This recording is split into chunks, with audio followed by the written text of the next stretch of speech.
Bonjour et bienvenue à une nouvelle vidéo concernant le repêchage 2022 de la Ligue nationale de hockey. Mon nom est Pascal, chroniqueur au toutsurlehockey.com et membre du TSLH podcast. Aujourd'hui, je vais vous parler de Ivan Miroshnichenko, un espoir éligible au prochain repêchage. Enfin, on va faire un petit profil d'une vingtaine de minutes concernant le jeune avec une description de ma part, de son jeu, avec des séquences et quelques statistiques également. Donc, c'est un espoir qui est vu assez haut au prochain repêchage, mais il y a quand même pas une controverse, mais il y a des petits bémols concernant son jeu que je voulais adresser dans une vidéo. Donc, si on se concentre plus sur sa bio, il est né le 4 février 2004, donc c'est pas un late, c'est en 2004. Il a 18 ans à l'heure actuelle où j'ai enregistré la vidéo le 25 février 2022. Il est né en Russie, c'est un ailier gauche, droitier, donc il joue hors l'aile. 6 pieds 1, 185 livres, et généralement on le voit dans le top 10, mais certaines personnes, certaines firmes de scouting indépendantes le font dropper dans leur liste, principalement en raison de son refus au championnat du monde junior. Pas son refus, mais l'équipe l'a pas pris, l'équipe russe l'a pas pris en raison d'un problème de conditionnement. Et ben, son jeu dans VHL, il pourrait être vraiment meilleur, mais il l'est pas. Donc, ça amène des doutes et je vais parler de ça plus tard dans la vidéo. Niveau statistique, ben, il joue dans la VHL, en ce moment en Russie pour Omski. Dans le fond, c'est l'équipe de Ligue américaine, mais en Russie, de l'équipe à Bob Hartley. En 31 matchs, à l'heure où j'ai pris le screenshot de Elite Prospect, il y avait 16 points, dont 10 buts. Et je crois que les séries sont commencées, donc la saison est terminée. Donc c'est sa fiche. 10 buts, 6 passes, 16 points en 31 matchs. Et il a fait un match aussi dans MHL, mais il n'a pas fait de points. Donc si on se concentre un peu plus sur les statistiques que j'ai retirées de Instat Scouting, qui est notre plateforme de scouting, si vous voulez. Il y a plusieurs statistiques qu'on pourrait faire ressortir. Comme vous voyez, selon la plateforme, il y a 11 buts, 8 passes, ce qui n'est pas le cas sur Elite Prospect. Il faut se fier à Elite Prospect.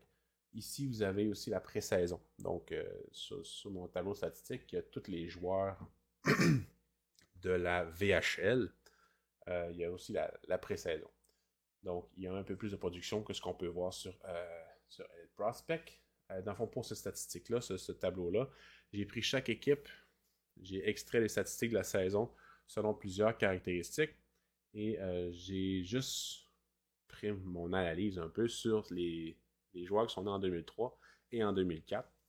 En 2003, il y en a qui ont été sélectionnés l'année passée au repêchage et il y en a qui sont éligibles cette année. Et pour plus de comparaison, dans le fond, on va surtout se concentrer sur ceux qui ont 30 matchs et plus. Parce que Miroshnichenko a 32 matchs.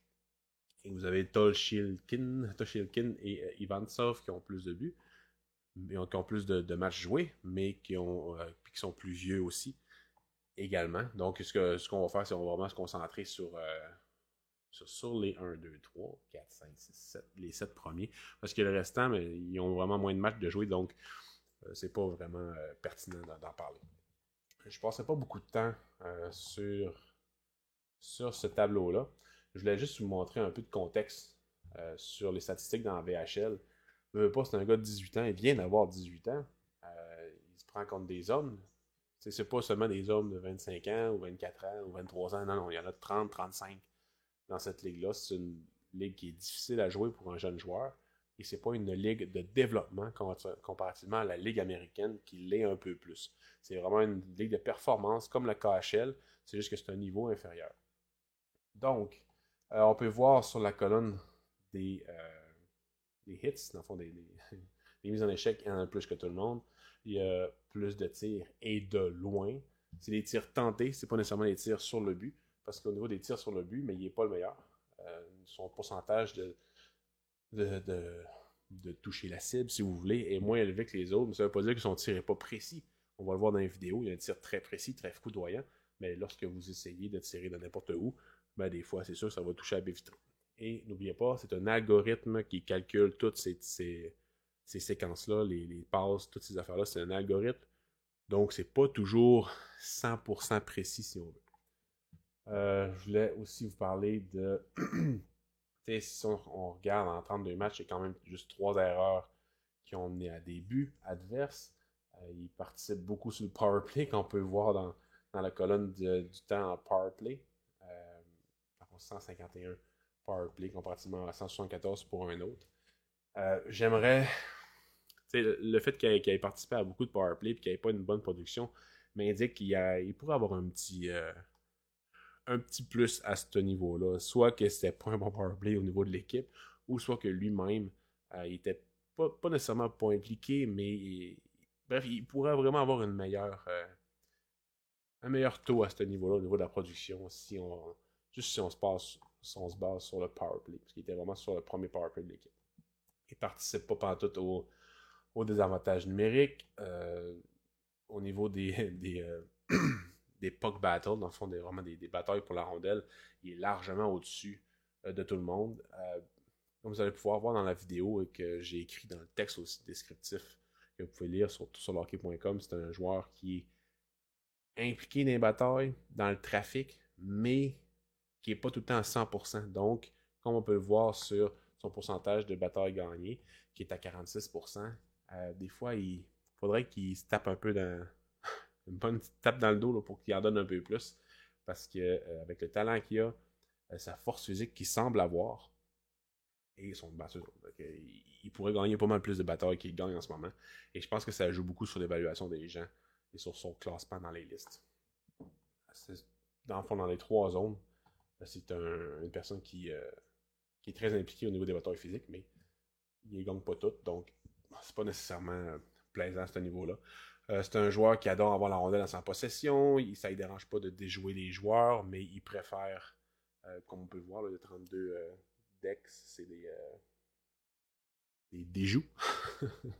il aime ça, déjouer, il n'y a pas de problème, mais c'est pas nécessairement l'option qu'il va prendre le plus souvent parce que c'est pas nécessairement les meilleures mains du repêchage. Un joueur comme Jack Hughes est vraiment meilleur cette année là-dessus, mais vraiment moins talentueux aussi. Là.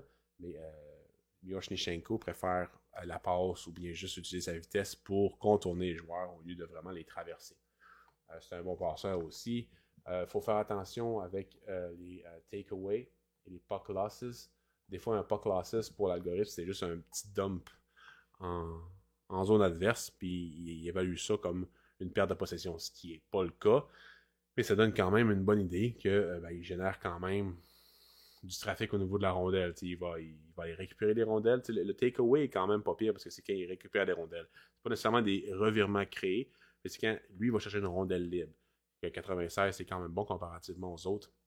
Donc au moins une moyenne de 3 fois par game, il va récupérer une rondelle libre sur la glace. C'est pas énorme dit comme ça, là, mais si on compare aux autres, mais c'est vraiment plus que les autres. Et au niveau des pertes de rondelles, mais quand vous avez un meilleur taux de possession de rondelles, comme on peut voir avec les puck touches, enfin, il y a vraiment plus souvent la rondelle que les autres, à part le deuxième ici. Ben, ça fait en sorte que le deuxième à 2507, ce qui fait en sorte que c'est sûr que vous perdez plus la rondelle si vous l'avez plus en votre possession. Bref, il faut tout le temps relativiser un peu.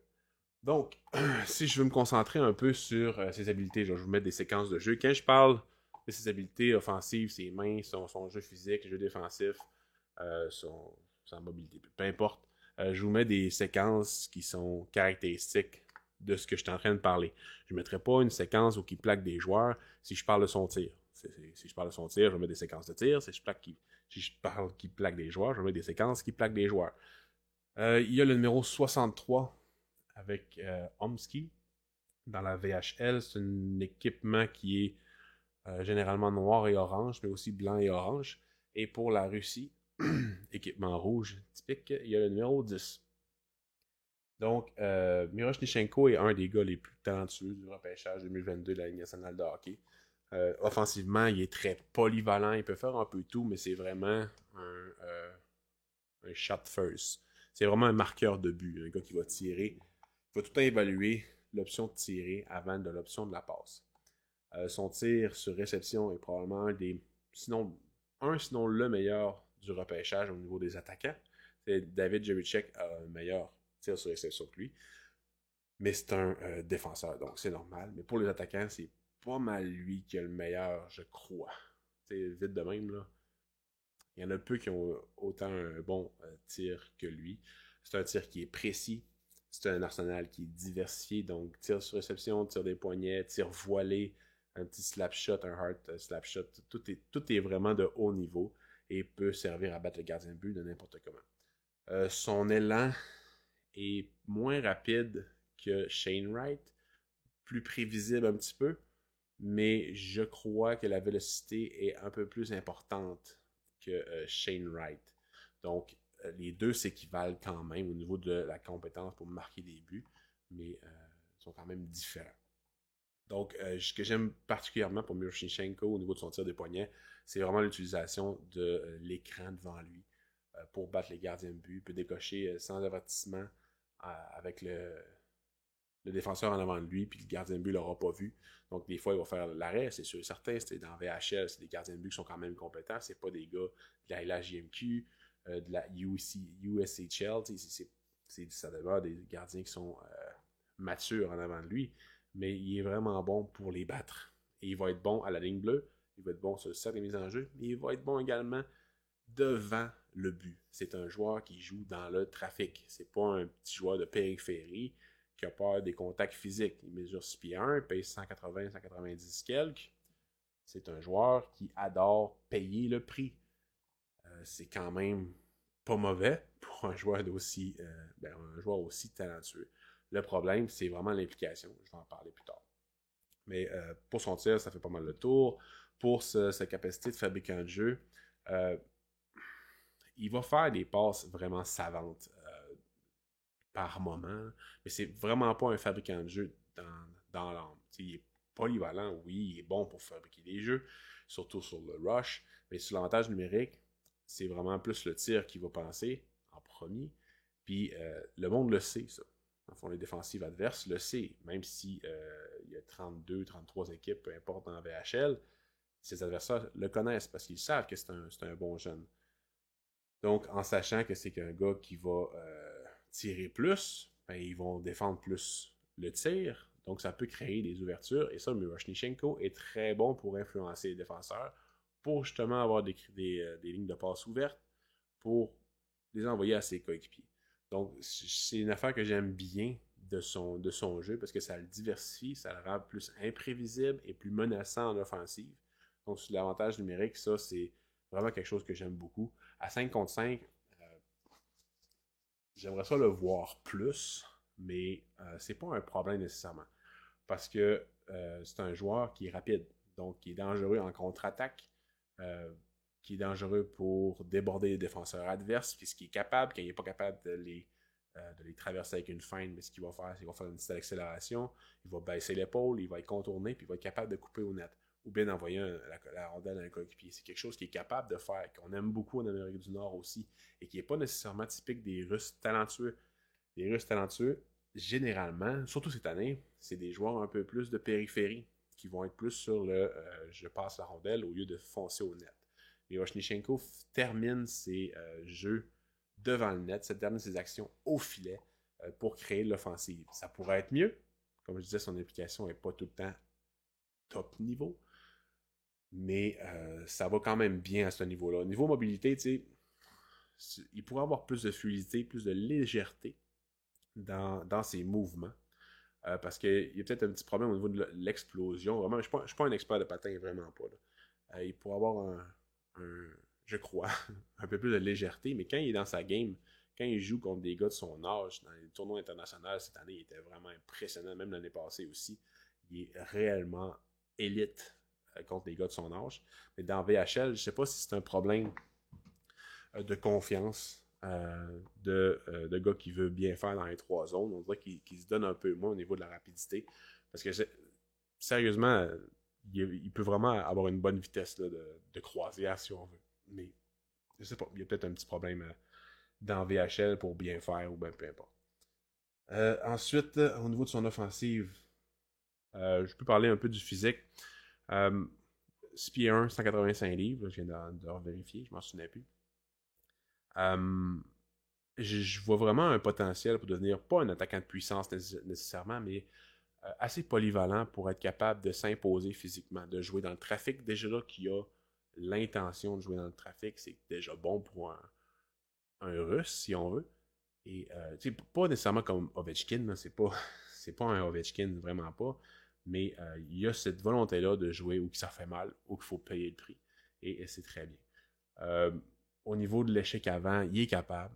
Il est capable d'appliquer des bonnes mises en échec, de dominer ses adversaires physiquement, le long des rampes et en avant du net, mais comme je disais, il y a un problème d'implication dans le jeu qui fait en sorte que c'est pas constant. Il perd beaucoup de batailles parce qu'il joue sur le bout du bâton ou qu'il applique une mise en échec et il continue pas de bouger ses pieds, il se tasse complètement de la bataille en un contre un et il perd la rondelle ou bien il se ramasse déséquilibré parce que l'autre l'a dominé physiquement. Tu veux pas, oui, il se prend contre des hommes, mais il est quand même capable de gagner cette bataille. Donc ça l'affecte en fait notre perception du joueur, sa production, mais son jeu en général. Dans sa zone, c'est la même chose.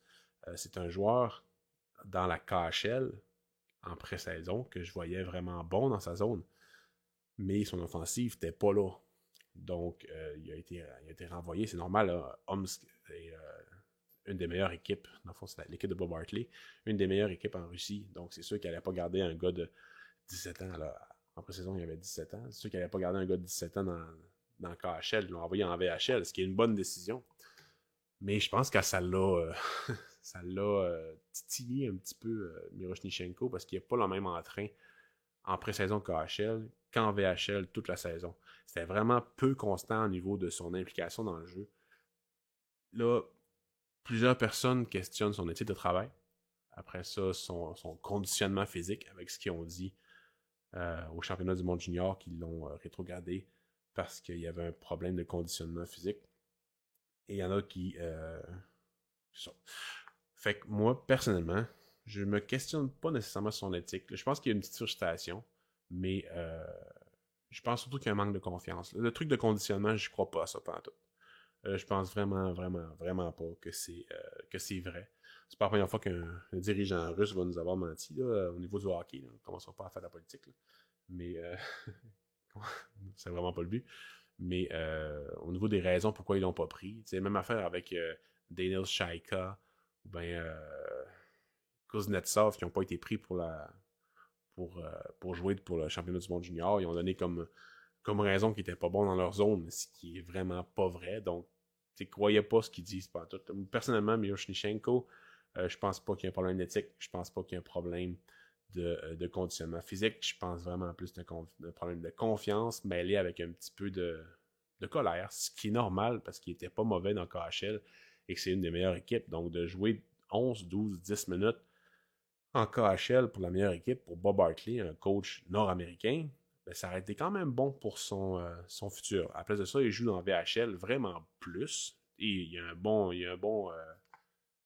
Il joue vraiment beaucoup, là. C'est une quinzaine de minutes, je crois, en moyenne par match, 15-16 minutes, avec beaucoup de temps sur le powerplay. Donc, c'est quand même pas mauvais. On aurait aimé plus de production, mais moi, personnellement, c'est ça. C'est plus vraiment, selon moi, un problème de confiance qui le dérange et qui pourrait faire en sorte qu'il soit moins impliqué dans le jeu. Une fois qu'il va être traversé en Amérique du Nord, qu'il va être coaché, qu'il va être bien développé, selon moi, il va vraiment être pas un vol, là, parce que selon moi, il ne sortira pas en dehors du top 10, là, mais selon moi, il va vraiment être un bon joueur dans la de hockey. Si c'est pas sur le premier, ça va être sur le deuxième trio, un allié de puissance, pas nécessairement de puissance, mais un allié qui est bon à tout faire, avec un excellent shot, un spécialiste du powerplay. Pour lui, 70-75 points, à mes yeux, 30 buts, est vraiment pas impossible. Donc, dans une équipe qui est capable de développer des joueurs convenablement, surtout des joueurs offensifs, avec quand même des Russes, quelques Russes dans l'équipe, je pense qu'ils pourraient vraiment bien se développer. On verra, là. Mais c'est ma vision de la chose. Je l'ai encore dans mon top 10, dans mon classement de mi-saison. Je pense pas que ça change d'ici la fin de l'année. On verra bien. Donc, j'ai parlé de physique, j'ai parlé d'offensive. Niveau défensif, comme je disais, niveau de l'application, s'il était plus impliqué tout le temps, ça serait mieux, tout comme dans le trafic en offensive. C'est un gars qui se positionne bien, il a quand même un bon bâton, Il va être capable de plaquer, mettre de la pression sur les joueurs, de les mettre en échec. Pas nécessairement une mise en échec physique, là, percutante, mais vraiment un contact qui se fait avec son opposant pour l'écarter de la rondelle, pour la récupérer. Et comparativement à David Jerichek, le défenseur, qui se donnait au fond pour plaquer un joueur, mais était souvent déporté trop haut et complètement déséquilibré, mais Miroshnichenko, il reste bas.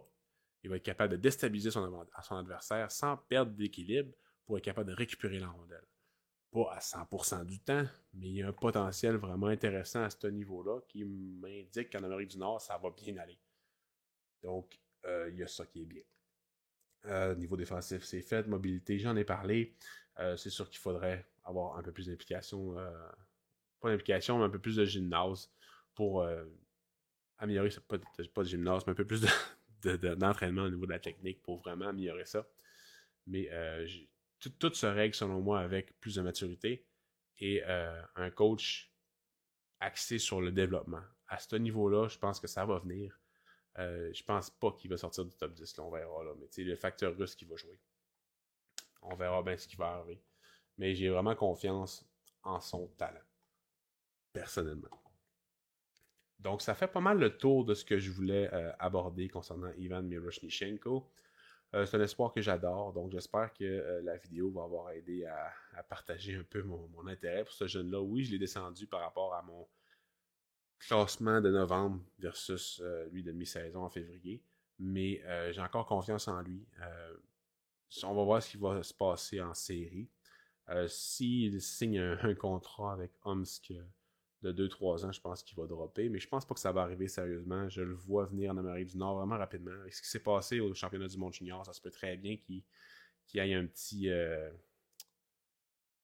ressenti par rapport à la Russie, donc on verra bien ce qui va se passer. Donc, merci beaucoup d'avoir écouté.